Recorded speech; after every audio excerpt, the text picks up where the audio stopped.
जी तो बच्चों, अब हमने प्राइस इलास्टिसिटी ऑफ डिमांड को कैलकुलेट करना है किसके साथ? परसेंटेज मेथड के साथ, ठीक है। और इसके लिए हमें वही सिनेरियो जो है वो याद रखना होगा। कौन सा सिनेरियो? जो हमने वेबसाइट डेवलपमेंट का अपने जहन में बिठाया था कि हम पहले एक वेबसाइट जो थे वो डेवलप करके दे रहे थे $200 में। अब हमारी कॉस्ट हमें ज़्यादा पड़ रही है, अब हम वही वेबसाइट $250 में क्रिएट करके या डेवलप करके दे रहे हैं। सो इसी हम सिनेरियो को, इसी एग्जाम्पल को अपने जहन में रखते हुए प्राइस इलास्टिसिटी ऑफ डिमांड को परसेंटेज मैथड के थ्रू कैलकुलेट करने की कोशिश करेंगे। इसके लिए हमें वही स्टैंडर्ड मेथड अप्लाई करना होगा जो हम परसेंटेज निकालने के लिए करते हैं। वो कौन सा है? सबसे पहले ग्राफ को देखिएगा, समझिएगा।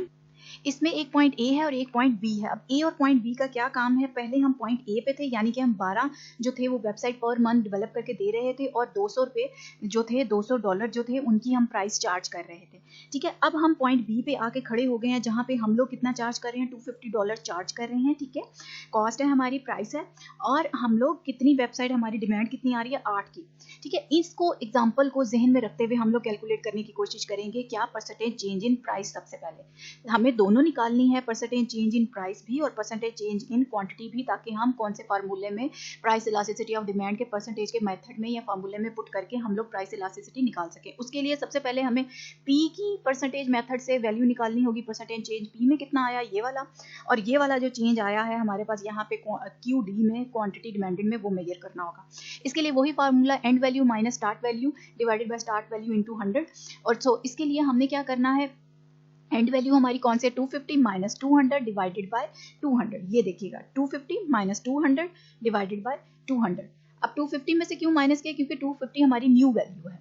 एंड वैल्यू यहाँ पे अभी हम एंड हुए हैं 250 पे, $250 की हम लोग एक वेबसाइट सेल कर रहे हैं, ठीक है। तो इसको हमने जब कैलकुलेट किया तो ये हमारे पास कितना आ गया? 25%। बच्चों ये कैलकुलेशंस जो हैं ये अपने हाथ से सॉल्व करके फिर देखिएगा, ठीक है। इस तरह से जुबानी जो है वो आपको समझ नहीं आएगी जितनी देर तक आप अपनी कैलकुलेशन खुद कैलकुलेट करके नहीं देखते कि किस तरह से डिवाइड करना है। सबसे पहले 250 में से माइनस करना है 200 को, देन डिवाइडेड बाय 200, ठीक है। कैलकुलेशन में मिस्टेक हो जाए तो आपका आंसर जो होता है वो रॉन्ग हो जाता है। इस तरह से हमने निकाली परसेंटेज चेंज इन पी जो कि 25% आए।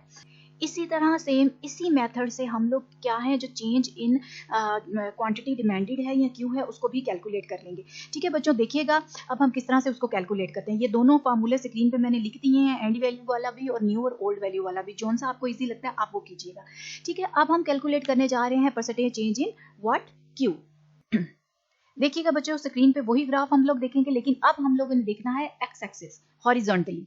यहाँ पे अब हम लोग देखेंगे, पहले हमारे पास क्यू की ये वैल्यू थी, यानी कि ओल्ड वैल्यू 12 थी और न्यू वैल्यू 8 है।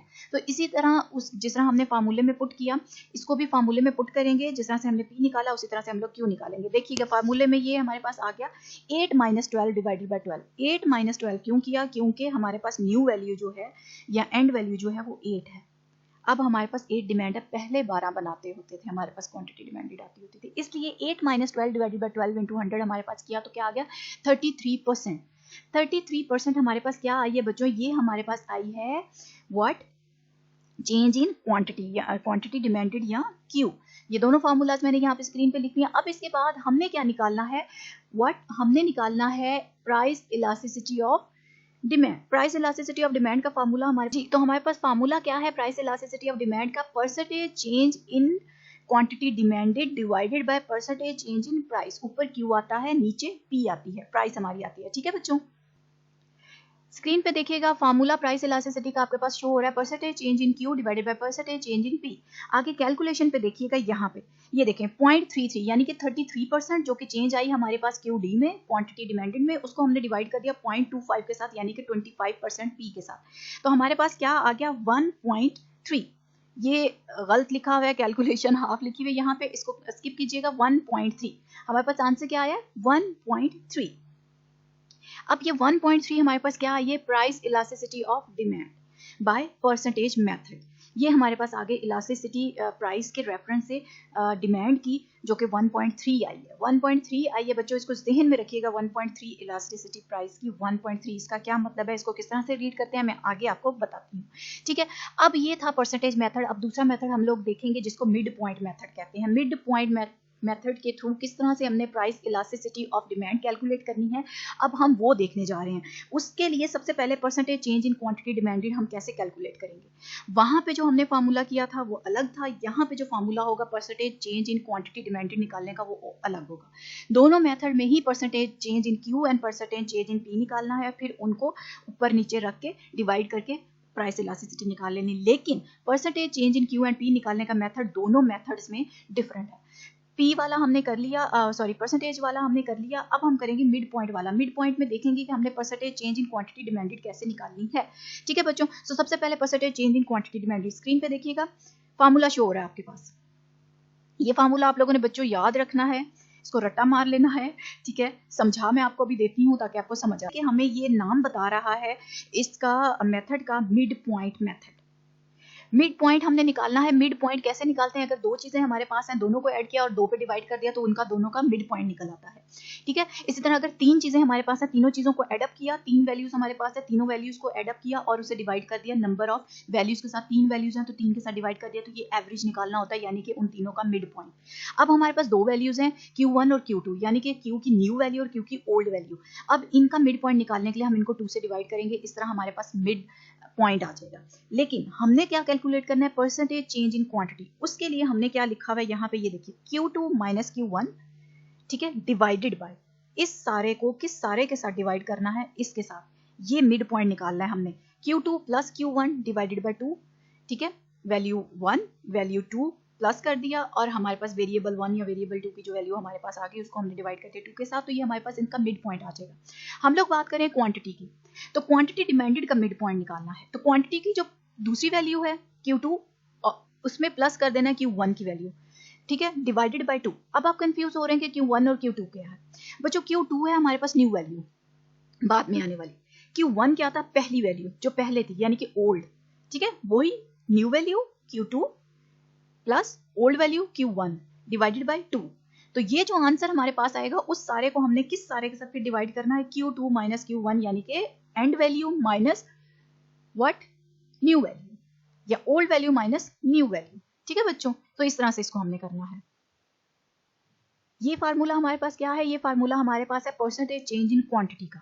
अब हमने परसेंटेज चेंज इन प्राइस का करना है। परसेंटेज चेंज इन प्राइस का भी सेम फार्मूला है, ठीक है, वही P2 minus P1, P2 minus P1 divided by उनका मिड पॉइंट निकालेंगे एवरेज, यानी कि P2 plus P1 divided by 2 करके जो वैल्यू आएगी उसको हमने डिवाइड सारे को कर देना है P2 माइनस P1। P2 क्या है, न्यू वैल्यू, माइनस P1 क्या है, old value, new value minus old value, और ये नीचे डिवाइडेड बाय उनका मिड पॉइंट। ये वाला जो सारा फिगर जो मैंने रेड कलर की ब्रैकेट के अंदर लिखा हुआ है, ये क्या है, ये हमारे पास मिड पॉइंट है। ये जो बड़ी ब्रैकेट्स के अंदर लिखा हुआ है ये क्या है, मिड पॉइंट है। ठीक है, इस तरह से हमने percentage change in quantity and percentage change in price निकाल लेना है मिड पॉइंट के फॉर्मूले के तहत या मिड पॉइंट मेथड के तहत। अब इसको हम इस तरह से, मैंने आपकी आसानी के लिए लिख दिया है ताकि आपको इजीली समझ आए कि ये यहाँ पे आपको वन लाइन में जो है वो समझ नहीं आ रहा होगा। मैंने दूसरी तरह से भी लिख दिया है कि किस तरह से इसको लिखा जाएगा। ये देखिए बच्चों, Q2 माइनस Q1, आगे हमने बात की थी ये डिवाइड, ये देखें डिवीजन, ये डिवीजन की जगह मैंने यहाँ लाइन लगाई, और Q2 plus Q1 divided by 2, ये इनकी एवरेज आ जाएगी, और फिर ये सारी जो एवरेज आएगी उसको फिर हमने Q2 माइनस Q1 के साथ डिवाइड करके परसेंटेज निकाल लेनी है। इसी तरह P2 P1 यानी कि परसेंटेज चेंज इन प्राइस का भी फार्मूला आ जाता है। ये हमारे पास था मिड पॉइंट का फार्मूला। जब परसेंटेज चेंज इन प्राइस और परसेंटेज चेंज इन क्वांटिटी आ जाएगी हमारे पास, फिर उनको ऊपर नीचे रख के, यानी कि ऊपर क्वांटिटी और नीचे प्राइस रख के डिवाइड करके परसेंटेज चेंज इन हम फिर निकालेंगे price elasticity of demand. So calculating percentage changes. अब परसेंटेज चेंजेस के जो फार्मूले मैंने आपको भी बताए उनको कैलकुलेट करते हैं। अब आइए जी, तो जो अभी फार्मूला हमने देखा उसमें सबसे पहले हमने क्या निकालनी है, percentage change in price. Percentage change in price का फार्मूला क्या था, P2 minus P1 divided by P2 plus P1 divided by 2 into 100। अब उस फार्मूले में हम लोग वैल्यूज पुट करेंगे। क्या करेंगे, हम लोग उस फार्मूले में वैल्यूज पुट करेंगे। देखिएगा किस तरह से वैल्यूज पुट करेंगे। ये देखिए 250 हमारे पास क्या है बच्चों, ये 250 P2 है, यानी कि न्यू वैल्यू, ठीक है, और माइनस ओल्ड वैल्यू 200 था हमारे पास, उसके साथ हमने उसमें से माइनस कर दिया, और ये 225 कैसे आया, ये आया P1 यानी कि 250 प्लस 200 किया और फिर डिवाइडेड बाय 200 किया, सॉरी फिर डिवाइडेड बाय 2 किया। 250 प्लस 200 डिवाइडेड बाई 2 यानी कि इसकी एवरेज निकाली P2 प्लस P1, ये P2 plus P1 divided by 2 करके हमारे पास मिड पॉइंट आ गया इन दोनों का, जो कि $225 आता है, वो यहाँ पे हमने डायरेक्ट लिख दिया। अब ये आ गया, ये इसमें से निकाल दिया 50 आ जाएगा, 250 में से माइनस 200, 50 डिवाइडेड बाई 2 25 इंटू 100, तो हमारे पास क्या 22.2%। ठीक है, अब जैसे ये कैलकुलेट किया उसी तरह से हम कैलकुलेट करेंगे क्या, परसेंटेज चेंज इन क्यू। तो परसेंटेज चेंज इन क्यू का फार्मूला क्या था, Q2 माइनस Q1, ठीक है, divided by Q2 plus Q1 divided by 2, यानी कि उसकी परसेंटेज जो हमने उसका मिड पॉइंट निकाला था उसके साथ हमने डिवाइड करना था। सो इसके अकॉर्डिंग हमारे पास क्या आ जाएगा 12, यानी कि हमारे पास ये हमारे पास दोनों आ गए परसेंटेजेस। ठीक है, परसेंटेज चेंजेस आ गई हमारे पास। अब हमने इसको क्या करना है, प्राइस इलास्टिसिटी ऑफ डिमांड निकालने के लिए फॉर्मूले में पुट करना है। So price elasticity of demand equals to what, percentage change in quantity demanded divided by percentage change in price. ये आ गई percentage change in quantity demanded 40, ठीक है, डिवाइडेड बाय ये हमारे पास आ गए 22.2%, ये क्या है P, percentage change in P equal to 40 divided by 22.2 is equal to 1.8%। ये 1.8% हमारे पास क्या आई है, प्राइस इलास्टिसिटी ऑफ डिमांड। ठीक है बच्चों, अब नेक्स्ट जो है वो कॉन्सेप्चुअल चीज हम देखेंगे कि इलास्टिसिटी में कुछ कॉन्सेप्ट्स जो हमने पढ़े वो क्या हैं।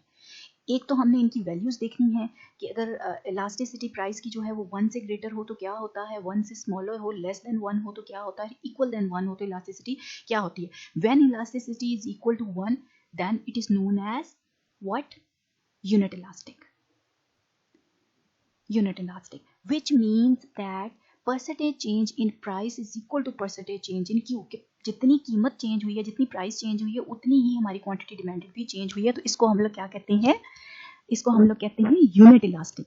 ये दोनों यूनिट इलास्टिक हैं, एक जितने ही इलास्टिक है, अगर प्राइस के साथ साथ ही क्वांटिटी डिमांडेड भी चेंज होगी। और जब प्राइस इलास्टिसिटी जो है वो लेस देन 1 होती है तो फिर इसका मतलब होता है इन इलास्टिक है, यानी कि प्राइस के चेंज होने से क्वांटिटी डिमांडेड में थोड़ा फर्क आ रहा है, उतना फर्क नहीं आ रहा जितना प्राइस में आ रहा है। फॉर एग्जाम्पल प्राइस 10% चेंज हो रही है, क्वांटिटी डिमांडेड चेंज हो रही है, उसके चेंज होने से इलास्टिसिटी है, लेकिन कितनी चेंज हुई, वो 10% चेंज हुई प्राइस, तो ये 5% चेंज होगी क्वांटिटी। सो क्वांटिटी 5% चेंज हुई जबकि प्राइस 10% बढ़ गई, तो ये क्या है, इन इलास्टिक है, यानी कि इलास्टिसिटी है लेकिन इन इलास्टिक है, आपस में इतना ज्यादा इनका रिलेशनशिप नहीं है। ठीक है, और अगर ग्रेटर देन 1 हो तो फिर इलास्टिक होगी, ग्रेटर देन 1 हो तो फिर क्या होगी, इलास्टिक होगी, डिमांड इज इलास्टिक। इसका मतलब क्या है कि प्राइस अगर 10% इंक्रीज हो रही है तो क्वांटिटी डिमांडेड 15% इंक्रीज होगी, यानी कि प्राइस के चेंज होने से क्वांटिटी डिमांडेड में ज्यादा चेंज आई, तो इसको हम लोग क्या कहते हैं, इलास्टिक, यानी कि हमारी डिमांड जो है वो इलास्टिक है। अब हमने कौन कौन से कॉन्सेप्ट्स पे जो है वो देखा, कौन कौन से कॉन्सेप्ट को देखा, वो हमारे पास थे elastic, in elastic and unit elastic.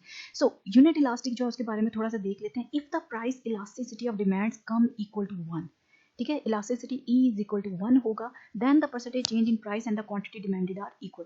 जितनी परसेंटेज चेंज हमारी प्राइस में आएगी उतनी ही परसेंटेज चेंज हमारी क्वांटिटी डिमांडेड में आएगी। यही बात की हमने बच्चों इलास्टिसिटी में जब यूनिट इलास्टिक होगा। इसको हम देखते हैं परसेंटेज के उसमें, अगर 1% चेंज आता है प्राइस में तो 1% चेंज ही आएगा किसमें, क्वांटिटी डिमांडेड में। A price increase of 1% makes consumer cut back the amount they buy by 1%. A price decrease of 1% make consumer buy 1% more. In this situation, demand is called unit elastic. क्या है, unit elastic। इसमें क्या बात की गई, इसमें ये बात की गई कि अगर प्राइस 1% इंक्रीज होती है तो क्वांटिटी डिमांडेड जो है, ये क्यू जो है वो 1% से लेस हो जाएगा। लॉ ऑफ डिमांड को जहन में रखना, प्राइस बढ़ रही है तो डिमांड कम होगी, कितने से, 1% से, अगर प्राइस भी 1% से इंक्रीज हो रही है। और अगर प्राइस 1% से फॉल हो रही है सो क्वांटिटी डिमांडेड हमारी 1% से इंक्रीज हो जाएगी, राइज हो जाएगी। ठीक है, तो ये हमारे पास क्या होती है, यूनिट इलास्टिक इसको बोलते हैं। दूसरा हमने क्या बात की थी, व्हेन ईडी हमारे पास क्या है, elasticity of demand. E D mean elasticity, A D mean demand. Elasticity of demand जब 1 से ग्रेटर होगी मीन्स डिमांड इज इलास्टिक, यही बात हमने की। दूसरी बात हमने की, जब elasticity of demand is equal to 1 होगी means that demand is unit elastic. और यूनिट इलास्टिक क्या होता है, अभी ऊपर मैंने आपको एग्जांपल के साथ समझा दिया। इसके अलावा elasticity of demand when less than 1 means demand is inelastic, ये डिमांड इनइलास्टिक है। वो कैसे इनइलास्टिक होती है ये भी मैंने आपको भी एक्सप्लेन कर दिया। ठीक है बच्चों, यहाँ तक ये इतना कॉन्सेप्ट था इलास्टिसिटी का, और जब वो इक्वल और ग्रेटर देन 1 हो या लेस देन 1 हो तो उसका क्या मीनिंग होता है, यहाँ तक हमने देख लिया, इलास्टिक, यूनिट इलास्टिक, इनइलास्टिक। आगे जाके हम इसकी कुछ कैटेगरीज पढ़ेंगे जो कि 5 कैटेगरीज हैं मेनली इलास्टिसिटी की, डिमांड की इलास्टिसिटी जो प्राइस के रेलिवेंट है वो क्या है, elastic, inelastic, unit elastic, perfectly elastic and perfectly inelastic. अब परफेक्टली इलास्टिक और परफेक्टली इनइलास्टिक का क्या मतलब होता है, इनको हम आगे अभी फर्दर डिस्कस करेंगे। और इन्हीं 5 टाइप्स ऑफ जो हमने अभी पढ़ी इलास्टिसिटीज, या हम लोग इनको क्या कहते हैं, कर्व कहते हैं। डिमांड कर्व की ये 5 टाइप्स हैं, elastic, inelastic, unit elastic, perfectly elastic and perfectly inelastic. ये 5 टाइप्स ऑफ डिमांड कर्व हैं with reference to elasticity of price. ठीक है, नेक्स्ट बच्चों आपकी प्रैक्टिस के लिए एक एग्जांपल आपको दे रही हूँ, सॉल्व हुई भी है। आपने इसको क्या करना है, कैलकुलेट करना है, खुद सॉल्व करने की कोशिश करनी है। अगर आपके आंसर्स वही आते हैं, इसमें सॉल्व हुआ है, so then you understand the concept. P की वैल्यू दी हुई है और QD की वैल्यू दी हुई है, देन P की वैल्यू क्या है और QD की वैल्यू क्या है, ये हमें अब जब ऊपर P हमें दिया हुआ है 70 और QD दिया हुआ है 5000, ये हमारे पास क्या है बच्चों, ये हमारे पास इनकी ओल्ड वैल्यूज है, नीचे न्यू वैल्यूज दी हैं। इनको यूज करते हुए हम लोगों ने क्या करना है, कैलकुलेट कर लेना है percentage change in Q and percentage change in P। और यहाँ पे कैलकुलेट हुआ है, फिर इससे हम लोगों ने क्या कैलकुलेट कर लेनी, इलास्टिसिटी, जो कि हमारे पास आ रही है 2। और आपकी आसानी के लिए यहाँ पे साथ में मैंने फार्मूलाज भी जो हैं वो मेंशन कर दिए हैं, परसेंटेज चेंज इन क्वांटिटी और परसेंटेज चेंज इन प्राइस के जो फार्मूलाज हैं जो मिड पॉइंट में यूज होते हैं वो मैंने यहाँ साथ में मेंशन कर दिए हैं ताकि आपके लिए ईजी हो। ठीक है बच्चों, यहाँ तक आपकी प्रैक्टिस हो गई, आपका कॉन्सेप्ट क्लियर हो गया। नेक्स्ट अब हम देखते हैं कि डिटर्मिनेंट्स ऑफ प्राइस इलास्टिसिटी क्या होते हैं। प्राइस इलास्टिसिटी के कुछ डिटर्मिनेंट्स हैं जिनको अभी हम देखेंगे। डिटर्मिनेंट्स क्या होते हैं, यानी कि प्राइस इलास्टिसिटी किन किन चीज़ों पे डिपेंड करती है। ठीक है, the price elasticity of demand depends upon what, necessity और लग्जरी, मीन के गुड नेसेसिटी गुड है या लग्जरी गुड है, उसके ऊपर डिपेंड करती है प्राइस इलास्टिसिटी। और दूसरा अवेलेबिलिटी ऑफ क्लोज सब्स्टिट्यूट्स, के सब्स्टिट्यूट उसके हैं या नहीं है, जिस चीज़ की हम प्राइस इलास्टिसिटी कैलकुलेट कर रहे हैं, जिस गुड की, ठीक है, उसके क्लोज सब्स्टिट्यूट एग्जिस्ट करते हैं या नहीं। और नेक्स्ट है हमारे पास डेफिनेशन ऑफ द मार्केट, जिस चीज़ को हम डील कर रहे हैं, जिस गुड के साथ हम प्राइस इलास्टिसिटी ऑफ डिमांड निकालने जा रहे हैं, उस गुड की मार्केट की डेफिनेशन क्या है, मार्केट ब्रॉडली डिफाइन है या नैरो है। ठीक है, और 4th नंबर पे हमारे पास आता है टाइम पीरियड या टाइम होराइजन। ठीक है, जिसके बारे में हम बात करेंगे, जिसके ऊपर प्राइस इलास्टिसिटी डिपेंड करती है, यानी कि वो इलास्टिक है या नहीं है, टाइम पीरियड के ऊपर डिपेंड करता है, डेफिनेशन ऑफ मार्केट के ऊपर, अवेलेबिलिटी ऑफ क्लोज सब्स्टिट्यूट के ऊपर और नेसेसिटी और लग्जरी के ऊपर। ये 4 डिटर्मिनेंट्स हैं जिनके ऊपर हम बारी बारी अभी बात करेंगे। सबसे पहले हमारे पास आता है determinant of price elasticity is necessity और लग्जरी। ये पहला डिटर्मिनेंट है जिसके ऊपर प्राइस इलास्टिसिटी ऑफ डिमांड जो है वो डिपेंड करती है। अब इसमें हम लोग क्या बात करेंगे, इसमें हम लोग ये बात करेंगे कि हमारे पास जो गुड है जिसकी हम डिमांड देखने जा रहे हैं कि वो इलास्टिक है या नहीं है, वो नेसेसिटी गुड है, ठीक है, हमारी ज़रूरियातें ज़िंदगी में से हैं या लग्जरीज में से हैं। ठीक है, जो हमारे लग्जरी गुड्स होते हैं। लग्जरी गुड्स क्या होते हैं बच्चों, जैसे लग्जरी गाड़ियाँ होती है, जैसे BMW गाड़ी आपको चाहिए, आपकी ज़रूरत है, ठीक है, आपने मेहरान परचेज कर ली, लेकिन आपने अगर BMW परचेज की तो वो एक लग्जरी कार है जिसके अंदर बहुत ज़्यादा सहूलतें हैं, काम आपका किससे चल जाता था, मेहरान से भी। लेकिन आपने बहुत ज़्यादा स्पेसिफिकेशन वाली और बहुत ज़्यादा आसानियों वाली गाड़ी जो है उसको पसंद किया, तो वो हमारे पास क्या आ जाता है, लग्जरी गुड में। और अगर लग्जरी गुड की डेफिनेशन की हम बात करें तो लग्जरी गुड वो वाले गुड होते हैं जिनकी डिमांड इंक्रीज होती है अगर हमारी इनकम इंक्रीज हो। हमारे पास पैसा होगा तो हम लग्जरी की तरफ जाएंगे, वरना हम BMW नहीं खरीदेंगे, वरना हम खरीदेंगे मेहरान। ठीक है, अगर हमारी इनकम ज़्यादा है तो हम लोग कहेंगे कि यार मैं मेहरान क्यों खरीदूँ, मेरे पास पैसे हैं, मेरी इनकम ज़्यादा है, I can afford BMW, so why shouldn't I buy BMW। तो वो क्या करते हैं, वो फिर लग्जरी की तरफ जाते हैं। ये वाले गुड्स कौन से होते हैं, जिनकी डिमांड इंक्रीज होती है इनकम के बढ़ने से, ये लग्जरी गुड्स होते हैं, नेसेसिटी गुड्स नहीं होते। ठीक है, नेसेसिटी गुड्स तो चाहे आपकी इनकम कम है या ज़्यादा है, वो आपकी नेसेसरी हैं, वो ज़रूरियात हैं, वो आपने लेनी ही लेनी है। फूड है, अगर आपकी इनकम कम भी है तो आपने परचेज करनी ही करनी है उतनी फूड जितनी आपके लिए जिंदा रहने के लिए ज़रूरी है। तो ये होते हैं नेसेसिटी गुड्स और लग्जरी गुड्स का different. So whether the good is a necessity good और अ लग्जरी, इसके ऊपर डिपेंड करती है प्राइस इलास्टिसिटी ऑफ डिमांड। अगर आप सोचते हैं कि आपका गुड जो है वो एक नेसेसिटी है, आपकी ज़रूरत है, ज़रूरियात ज़िंदगी है, तो उसके लिए क्या होगा, आपकी डिमांड इनइलास्टिक होगी। अगर प्राइस बढ़ भी रही है तो आपकी डिमांड इतनी ज़्यादा कम नहीं होगी, आपने वो परचेज़ करना ही करना है। अगर वाटर बॉटल की प्राइस बढ़ रही है, मिनरल वाटर की प्राइस बढ़ रही है, लेकिन आपने मिनरल वाटर परचेज़ करना ही करना है, या फ्लोर की बात करें, आटे की बात करें, उसकी कीमत बढ़ भी रही है, तो आपने क्या करना है, उसको परचेज़ करना ही करना है। क्यों? क्योंकि वो आपकी नेसेसिटी गुड है, लग्जरी नहीं है कि हाँ जी ना भी मिला तो खैर है, किसी और चीज़ से गुजारा कर लेते हैं, ठीक है, ऐसा नहीं है। तो ये हमारे पास क्या है, ये इसकी जो हमारे नेसेसिटी गुड्स होते हैं वो इनइलास्टिक होते हैं, उनकी डिमांड इनइलास्टिक होती है, और जो लग्जरी गुड्स होते हैं वो होते हैं इलास्टिक। अगर प्राइस बढ़ रही है तो हमारी क्वांटिटी डिमांडेड बहुत कम हो जाएगी, हम जो है उसको क्या करेंगे, परचेज नहीं करेंगे, या हमारी डिमांड पे वो इफेक्ट करेगा। Your demand will tend to be more inelastic, and for something you think is a luxury, your demand will tend to be more elastic. यही बात अभी हमने की बच्चों, ठीक है। इसको समझने के लिए हम लोग देख लेते हैं नेसेसिटी गुड्स की एग्जांपल कौन कौन सी है। Food, shelter and visit to the doctor. Visit to the doctor को थोड़ा सा एक्सप्लेन करना चाहूंगी। फूड की हमने बात कर ली, शेल्टर होता है घर, मतलब जहाँ रिहाइश होती है आपके रहने की जगह। तो वो भी अब अगर आपका रेंट बढ़ रहा है, अगर आप रेंट पे रहते हैं, फॉर एग्जाम्पल आपका होम जो है वो रेंट पे है, तो रेंट अगर बढ़ भी रहा है तो फिर भी आपको वो पे करना है, आप उसकी डिमांड तो कम नहीं कर सकते ना कि मुझे इस घर में नहीं रहना, ठीक है, बहुत कम ऐसा होता है, ठीक है। और अच्छा, विजिट टू द डॉक्टर का क्या, अगर डॉक्टर की फीस बढ़ रही है, आपने एक स्पेसिफिक डॉक्टर को चेक करवाना है, अगर उसकी फीस बढ़ भी रही है, प्राइस बढ़ भी रही है, तो आपकी डिमांड इतनी जल्दी कम नहीं होगी जब तक कि आपको कोई और अच्छा डॉक्टर कम कीमत में या कम प्राइस में या कम फीस में मिल ना जाए, ऐसा ही है। ये हमारे क्या है, नेसेसिटी गुड है। विजिट टू डॉक्टर तो आपने करना ही करना है, चाहे आपकी प्राइस इंक्रीज भी हो रही है, ठीक है बच्चों। इन पे इतना इफेक्ट नहीं होता क्योंकि ये नेसेसिटीज है, हमारी ज़रूरियात ज़िंदगी हैं, ठीक है। और इसके अगेंस्ट अगर हम लग्जरी की बात करें तो लग्जरी की एग्जांपल क्या आ जाएगी, हमारे पास डायमंड्स आ जाएंगी, ऑटोमोबाइल्स आ जाएंगी, जिसमें BMW आती है। ये एग्जांपल्स हमारे पास क्या हैं, लग्जरी की हैं, ठीक है। अब हम बात करेंगे determinant of price elasticity number 2, availability of close substitute. Close substitute जिसके होंगे और जिसके नहीं होंगे। अब बच्चों गौर कीजिएगा इस बात पे, अगर एक गुड के सब्स्टिट्यूट बहुत ज़्यादा है, फॉर एग्जांपल हम लोग मिनरल वाटर ले रहे हैं नेस्ले का, नेस्ले ने बढ़ा दी अपनी प्राइस, इसके क्लोज सब्स्टिट्यूट्स और बहुत ज़्यादा है, सूफी वाटर है, एक्वाफिना है, और भी बहुत सारे जो हैं पानी अवेलेबल हैं, मिनरल वाटर अवेलेबल हैं जिनको आप परचेज कर सकते हो। इसको स्किप करके अगर इसकी प्राइस नेस्ले की बढ़ रही है तो ये हमारे पास क्या है, इसको देखते हुए हमें क्या लगा कि प्राइस नेस्ले की बढ़ी तो उसकी डिमांड बहुत ज़्यादा कम हो जाएगी, ये मीन के इलास्टिक होगी, क्योंकि हमने दूसरे प्रोडक्ट्स को परचेज करना शुरू कर दिया, नेस्ले की जगह पे एक्वाफिना को परचेज करना शुरू कर दिया। तो इससे हमें क्या पता चला कि प्राइस इलास्टिक है। जहाँ पे हमारे पास गुड्स के क्लोज सब्स्टिट्यूट्स अवेलेबल होंगे, वहाँ पे उस गुड की प्राइस इलास्टिसिटी ऑफ डिमांड क्या होगी, इलास्टिक होगी। और जिसके क्लोज सब्स्टिट्यूट्स नहीं होंगे उसकी क्या होगी, जैसे इलेक्ट्रिसिटी है, फॉर एग्जांपल अगर हम इलेक्ट्रिसिटी की बात करें, इलेक्ट्रिसिटी की अगर प्राइस बढ़ भी रही है तो बच्चों हम क्या कर सकते हैं, ज़्यादा से ज़्यादा हम थोड़ी बिजली इस्तेमाल करेंगे, लेकिन करनी तो फिर भी है, और वही बिजली इस्तेमाल करनी है जो वापटा हमें दे रहा है, ठीक है। तो इसमें क्या है, ये यहाँ पे हमारे पास इनइलास्टिक आ जाएगी। प्राइस के चेंज होने से डिमांड हमारी चेंज नहीं हो रही, थोड़ा बहुत फर्क आ रहा है नॉमिनल सा, तो वो क्या है, हमारी इनइलास्टिसिटी है।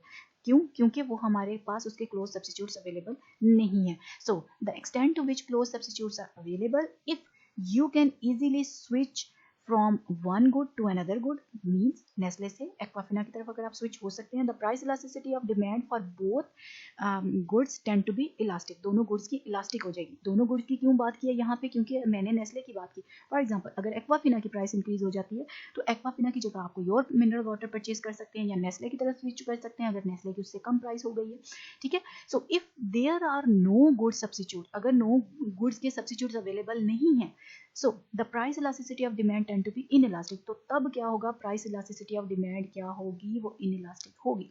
Larger the number of substitute, the demand will be elastic. क्या होगी, डिमांड विल बी इलास्टिक जब सब्स्टिट्यूट्स ज्यादा होंगे। सो मिनरल वाटर की हमने बात की, इसकी जगह अगर हम पेप्सी की बात करें तो price elasticity of demand for Pepsi is elastic, क्योंकि पेप्सी महंगी होगी तो हम लोग किसकी तरफ, कोका कोला की तरफ शिफ्ट कर जाएंगे। ये एग्जांपल यहाँ पे आपकी स्क्रीन पे शो हो रही है, ठीक है बच्चों। ये बात हमने क्या की, अवेलेबिलिटी ऑफ क्लोज सब्स्टिट्यूट्स की। अब थर्ड नंबर पे हमारे पास क्या आएगा, जो third determinant of price elasticity है वो डेफिनेशन ऑफ मार्केट है। मार्केट को किस तरह से आप डिफाइन करते हैं। सो the price elasticity of demand depends upon what, हमारे पास डेफिनेशन ऑफ मार्केट। अब ये वाला पॉइंट जो है बच्चों ये थोड़ा समझने वाला है, डेफिनेशन ऑफ मार्केट। मार्केट को आप किस तरह से डिफाइन करते हो। अगर आपकी मार्केट नैरोली डिफाइंड है तो वो क्या होगी, इलास्टिक होगी। अगर ब्रॉडली डिफाइंड है तो वो इलास्टिक नहीं होगी। ब्रॉडली और नैरोली को समझने की कोशिश कीजिएगा। ब्रॉडली का मतलब ये है कि अगर हम फूड मार्केट की बात करें, खाने की बात करें, फूड की बात करें, फूड मार्केट इज अ क्या है, ब्रॉडली डिफाइंड मार्केट। इसकी आप इलास्टिसिटी नहीं देख सकते, हमने देखनी है पार्टिकुलरली किसी प्रोडक्ट की। अगर हम इसको नैरो डाउन करते रहे, हाँ मुझसे अगर कोई पूछे कि जी price elasticity of demand for ice cream क्या है, तो मैं कह सकती हूँ कि इलास्टिक है। क्यों? क्योंकि प्राइस आइसक्रीम के काफ़ी ज़्यादा सब्सिट्यूट्स अवेलेबल हैं। हाँ, अगर मेरे से कोई फूड की पूछे तो अब मुझे नहीं पता किस टाइप की फूड की बात कर रहे हैं, कौन से फूड की बात कर रहे हैं, उसकी इलास्टिसिटी क्या होगी, आई डोंट नो, क्योंकि वो ओवरऑल ब्रॉडली एक फूड के बारे में, खाने के बारे में बात कर रहे हैं। ठीक है, किसी ब्रॉड मार्केट के बारे में बात कर रहे हैं। जितना आप उसको नैरो करते जाओगे, फूड की बात कर रहे हैं, हाँ जी फूड में बात कर रहे हैं, हम लोग स्वीट की बात कर रहे हैं, स्वीट में हम लोग बात कर रहे हैं आइसक्रीम की बात करें, आइसक्रीम में हम लोग स्पेसिफिकली बात करें वनीला आइसक्रीम की। सो वनीला आइसक्रीम के काफ़ी ज़्यादा डिज़ाइन और काफ़ी ज़्यादा जो है वो अवेलेबल हैं हमारे पास प्रोडक्ट्स।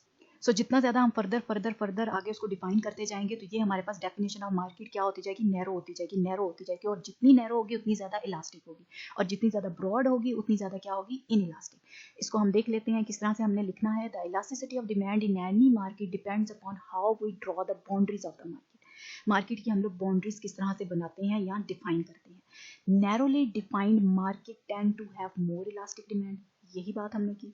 ठीक है, then broadly defined markets because it is easier to find close substitutes for narrowly defined goods. जितने ज़्यादा नैरोली डिफाइंड हम गुड्स करेंगे उतने ज़्यादा उनके क्लोज सब्स्टिट्यूट्स जो हैं वो निकालने या देखने या परखने जो हैं या कैलकुलेट करने या एस्टिमेट करने ईजी हो जाती हैं। ठीक है, जितनी ज़्यादा नैरोली डिफाइंड होगी। आइसक्रीम की बात की, आइसक्रीम में वनीला आइसक्रीम की बात की स्पेसिफिकली, अगर सिंपल हम आइसक्रीम की बात कर देते तो वहाँ पे भी हमारे लिए थोड़ा सा मुश्किल हो जाना था। क्यों? क्योंकि आइसक्रीम में बहुत ज़्यादा फ्लेवर्स हैं और हर फ्लेवर्स के डिफरेंट सब्स्टिट्यूट्स हैं। ठीक है, जितना ज़्यादा आप नैरो डिफाइन करते जाओगे उतना ज़्यादा क्या होती जाएगी, वो नैरोली डिफाइंड मार्केट होती जाएगी और उतनी ज़्यादा उसकी इलास्टिसिटी बढ़ती जाएगी। यहाँ आप कह सकोगे कि ये इलास्टिक है। अभी हमने बात की आइसक्रीम की, अब हम बात करेंगे फोर्ड मोटर की। फोर्ड एक बहुत जो है फेमस कंपनी है कार मेकर। क्या करेंगे, फोर्ड मोटर की हम लोग बात करेंगे। फोर्ड मोटर की जो प्राइस इलास्टिसिटी ऑफ डिमांड है वो ज़्यादा है as compare to car in a general. Ford motor की जो कार होगी उसकी जो है हमारे पास प्राइस इलास्टिसिटी ऑफ डिमांड जो है वो ज़्यादा होगी, मीन इलास्टिक होगी। बजाय इसके कि जर्नल कार की अगर हम किसी की बात करें तो वो क्या होगी, वो हमारे पास होगी इन इलास्टिक। क्यों? क्योंकि जर्नली या what will be the price elasticity of car, तो हमें नहीं पता कौन सी कार की बात करें, कारें भी तो इतनी सारी हैं। ठीक है, तो अब हमारे पास जब फोर्ड मोटर कार की या फोर्ड मोटर की बात की जाएगी, स्पेसिफिक किसी मेकर की बात की जाएगी, तो फिर हम इजीली कह सकते हैं कि उसकी डिमांड इलास्टिक है या इन इलास्टिक है। क्यों? क्योंकि डेफिनेशन ऑफ मार्केट की बात आ गई यहाँ पे कि हम मार्केट को किस तरह से डिफाइन कर रहे हैं। ठीक है बच्चों, तो हम लोग देख लेते हैं किस तरह से इसको हमने करना है। डिमांड फॉर फोर्ड्स यानी कि फोर्ड्स कार जो होंगी, फोर्ड कंपनी की कार जो होंगी, demand for Fords is more elastic than demand for cars in general. Why? There are more substitute for Ford, क्योंकि फोर्ड मोटर के ज़्यादा सब्स्टिट्यूट्स अवेलेबल हैं than for car in general. क्यों Ford motor के ज़्यादा substitutes available हैं? क्योंकि हमने नैरोली डिफाइन कर दी मार्केट। स्पेसिफिकली हमने फोर्ड मोटर या फोर्ड कार मेकर की बात की। फोर्ड की जगह हम टोयोटा की भी बात कर सकते हैं अगर हम लोकल की बात करें। टोयोटा की कार की अगर हम बात करें तो जितना ज़्यादा आगे हम मॉडल को स्पेसिफाई करते जाएंगे, अगर हम बात कर लें टोयोटा में, हम टोयोटा कोरोला XLI की बात कर लें या GLI की बात कर लें, तो ये क्या होगी, नैरोली डिफाइंड मार्केट होगी। फिर हम उसके इजीली हम आपके सब्स्टिट्यूट पे बात करके हम लोग उसकी प्राइस को बता सकते हैं। बजाय इसके कि कार किसी जर्नल की बात की जाए, किसी जर्नल कार की बात की जाए। ये देखिएगा, than for the car in general, क्योंकि उसकी सब्स्टिट्यूट्स इजीली अवेलेबल हैं फोर्ड के या टोयोटा के, than for a car in general. If price of the Ford goes up you can just buy some other kind of a car. आप किसी और type की कार खरीद सकते हो क्योंकि आपको उसकी स्पेसिफिकेशंस पता है, आपने अपनी मार्केट को नैरोली डिफाइन किया हो। ठीक है बच्चों, ये हम लोग कौन सी बात कर रहे थे, थर्ड डिटर्मिनेंट ऑफ मार्केट की बात करते हैं। यहाँ पे मैंने आइसक्रीम की एग्जांपल जो आपको पहले दी वो लिख दी है ताकि आपके जहन में रहे, स्किप ना हो। इसको भी रीड कीजिएगा, दोनों एग्जांपल्स यहाँ पे मैंने मेंशन कर दी हैं। ठीक है बच्चों, अब हमारे पास आ जाता है the determinant of price elasticity number 4 which is time period और टाइम होराइजन। अब इस फोर्थ नंबर जो हमारे पास है डिटर्मिनेंट, इस पे बात करते हैं। देखिए बच्चों, इसको थोड़ा सा समझने की कोशिश कीजिएगा। टाइम पीरियड क्या होता है, लॉन्ग टाइम पीरियड या शॉर्ट टाइम पीरियड। ठीक है, दो तरह के टाइम पीरियड होते हैं, एक कम वक्त का अरसा होता है, एक ज्यादा अरसा होता है। जितना ज्यादा टाइम पीरियड लॉन्ग होगा, लॉन्ग रन में अगर हम बात करेंगे, टाइम पीरियड ज़्यादा होगा तो हमारे पास प्राइस इलास्टिसिटी ऑफ डिमांड किसी भी प्रोडक्ट की क्या होगी, इलास्टिक होगी। और जितना ज़्यादा टाइम पीरियड हमारे पास शॉर्ट होगा, कम होगा, उतनी ज़्यादा price elasticity of demand in elastic होगी, कम होगी। क्यों? देखिए, लॉन्ग टाइम पीरियड में आपके पास ज़्यादा टाइम आ जाता है, आप उसके सब्स्टिट्यूट्स पे इजीली सर्च कर सकते हो, आप जंप कर सकते हो किसी और प्रोडक्ट पे। अगर आपके पास टाइम पीरियड कम है, ठीक है, तो आप क्या कर सकोगे, आप जंप आउट नहीं कर सकोगे। फॉर एग्जांपल, आपने मिनरल वाटर की बॉटल लेनी है, आपको नहीं पता मार्केट में और कौन कौन से मिनरल वाटर्स अवेलेबल हैं for the short period of time. 2 दिन का अगर फॉर एग्जांपल अरसा है, 2 दिन के अंदर तो आप ये सारी चीज़ें नहीं उसको सॉर्ट आउट कर सकते। हाँ, अगर आपको कुछ हफ्ता, 10 दिन, महीना, 6 महीने दे दिए जाएँ तो आप इजीली सॉर्ट आउट कर सकते हो। तो क्या हो जाएगी, price elasticity of demand elastic हो जाएगी जैसे जैसे टाइम पीरियड बढ़ता जाएगा। शॉर्ट टाइम पीरियड में आप उसके सब्स्टिट्यूट्स को, उसके अल्टरनेटिव्स को उतनी अच्छे तरीके से नहीं जज कर पाओगे या नहीं फाइंड आउट कर पाओगे। इसको इजीली समझने के लिए आपको एक एग्जांपल देती हूँ। फॉर एग्जाम्पल, आपने वैन लगवाई हुई थी, आप यूनिवर्सिटी आते हैं, ठीक है, रिफा यूनिवर्सिटी में आप आते हैं, आपने वैन लगवाई हुई थी। वैन ने क्या कर दी, अपनी प्राइस इंक्रीज कर दी। उसने कहा कि मैं 5,000 रुपये पहले लेता था, अब मैं तुमसे 10,000 रुपये चार्ज करूंगा क्योंकि प्राइसेस डबल हो गई हैं। किसकी? पेट्रोल की। और मुझे बहुत ज़्यादा दूर पड़ता है, ठीक है, पहले मेरे साथ एक और स्टूडेंट भी आता था, लेकिन अब मेरे पास अकेले आप ही हो, जिसकी वजह से मैं प्राइस इंक्रीज कर रहा हूँ। अब 10,000 आपको पर मंथ जो है वो चार्ज कर रहा है वैन वाला जो है रिफा यूनिवर्सिटी में ड्रॉप होने के लिए। अगर आपके पास कम टाइम पीरियड है, फॉर एग्जांपल 1 मंथ है, 1 मंथ में अगर आप नहीं सर्च कर पाते कोई अच्छा अल्टरनेटिव तो आपके लिए बहुत मुश्किल हो जाती है। लेकिन अगर आपके पास टाइम पीरियड ज़्यादा है, वो कहता है कि 2 महीने के बाद या 3 महीने के बाद मैं आपके चार्जेस जो हैं वो बढ़ा दूंगा, आपके पास क्या आ जाता है, टाइम आ जाता है, या आपका टाइम पीरियड एक्सटेंड हो जाता है। तो आप उस एक्सटेंडेड टाइम पीरियड में क्या करते हो, अल्टरनेटिव सर्च करते हो। यार मुझे वैन महंगी पड़ी है तो मैं क्या करूँ, या मैं अपने बाइक पे आ जाया करूँ, या मैं लोकल ट्रांसपोर्ट यूज़ कर लूँ। जितना ज़्यादा टाइम बढ़ेगा उतना ज़्यादा आपको सोचने का टाइम मिलेगा और अल्टरनेटिव्स पे आप वर्कआउट कर सकेंगे। सो टाइम पीरियड पे प्राइस इलास्टिसिटी जो है वो बहुत ज़्यादा डिपेंड करती है। जितना ज़्यादा लॉन्गर टाइम पीरियड होगा उतनी ज़्यादा इलास्टिक होगी डिमांड, ठीक है। The longer the time period you look at the more elastic demand become. यही हमने बात की बच्चों, this is because you will have more time to find substitute. ये बात की हमने कि आपके पास ज़्यादा टाइम होगा सब्स्टिट्यूट फाइंड करने का। Whereas inelastic in short time period, price elasticity of demand जो है वो इन इलास्टिक होती है शॉर्ट टाइम पीरियड में, ठीक है, because people find it difficult to change their habits and preferences. इतनी जल्दी आप अपनी हैबिट्स और प्रेफरेंसेस को चेंज नहीं कर सकते। अगर मुझे नेस्ले वाटर पसंद है तो मैं नेस्ले की ही वाटर लूंगी, इतनी जल्दी मैं अपना टेस्ट और प्रेफरेंस चेंज नहीं करूंगी। हाँ, टाइम पीरियड के साथ आहिस्ता आहिस्ता मैं एक्वाफिना यूज करना शुरू करती हूँ, हाँ मुझे अच्छा लगने लग जाता है, फिर मैं आहिस्ता आहिस्ता टाइम पीरियड के साथ अपनी प्रेफरेंस या टेस्ट को चेंज करना शुरू कर देती हूँ। सो time period is very important. In short time period response जो है अगर प्राइस में आता है तो उसको आप इतनी जल्दी रिस्पॉन्ड नहीं करते। अगर प्राइस में आता है शॉर्ट टाइम पीरियड में तो आप उतनी जल्दी उसको रिस्पॉन्स नहीं करते। So time period is very important when you are judging elasticity of what, demand. So longer the time period the more elastic will be the demand. Preferences change हो जाती हैं आपकी क्योंकि लॉन्गर टाइम पीरियड होगा। और दूसरी हमने बात की कि यू कैन फाइंड अल्टरनेटिव। ये 2 इंपॉर्टेंट बातें हमने इसमें की हैं, ठीक है बच्चों। इसके बाद जो नेक्स्ट टॉपिक अभी हम लोग करेंगे वो क्या होगा, variety of demand curves. Demand curves की कितनी ज्यादा हमारे पास वैरायटी है, 5 टाइप्स ऑफ डिमांड कर्व है हमारे पास, जो कि इकोनॉमिस्ट ने हमें बताए हैं कि वो इलास्टिसिटी के अकॉर्डिंगली हमारे पास कितने होते हैं। So economist classify demand curve according to their elasticity. Elasticity के अकॉर्डिंगली हमें इकोनॉमिस्ट ने 5 टाइप्स ऑफ डिमांड कर्व्स बताए हैं। कौन कौन से हैं उनको हम बारी बारी अभी देखेंगे। जैसे कि हमें पता है प्राइस इलास्टिसिटी जो है वो डिमांड की वो क्लोजली रिलेटेड है slope of the demand curve. Slope of the demand curve क्या था, डाउनवर्ड जो लाइन थी उसको हम स्लोप कह रहे थे, यानी कि इनवर्स रिलेशनशिप, ठीक है बच्चों। और यहाँ पे जो रूल ऑफ थंब है हमारे पास समझने के लिए वो कौन सा है, the flatter the curve the bigger the elasticity, the steeper the curve the smaller the elasticity. इसका क्या मतलब है बच्चों, flatter and steeper. Steeper means जितना ज्यादा इस तरह से होगा सीधा होगा, बिल्कुल वर्टिकल की जानिब, उसका रुख वर्टिकल की जानिब होगा, यानी कि इतना ज्यादा तिरछा नहीं होगा। जितना ज्यादा तिरछा होगा, flatter the curve the biggest the elasticity, जितना ज्यादा तिरछा होगा उतना ही इलास्टिक होगा, ठीक है। और जितना ज्यादा डिमांड कर्व फ्लैटर होगा, स्टीपर होगा, सीधा होगा, अमूदी होगा, जितना ऐसे सीधा होगा तो स्मॉलर द इलास्टिसिटी, उतनी इलास्टिसिटी हमारी कम होगी। अब नेक्स्ट स्लाइड्स जो हैं वो हमें प्रेजेंट कर रही हैं different classification of demand curves from least to most elastic. Least हमारे पास क्या होगा, हमारे पास इनइलास्टिक, और मोस्ट की तरफ हम जाएंगे तो परफेक्टली इनइलास्टिक। ठीक है, दोनों एक्सट्रीम्स को हम देखेंगे, परफेक्टली इनइलास्टिक एंड हमारे पास परफेक्टली इलास्टिक, और इसके बीच वाले elastic, inelastic and unit elastic.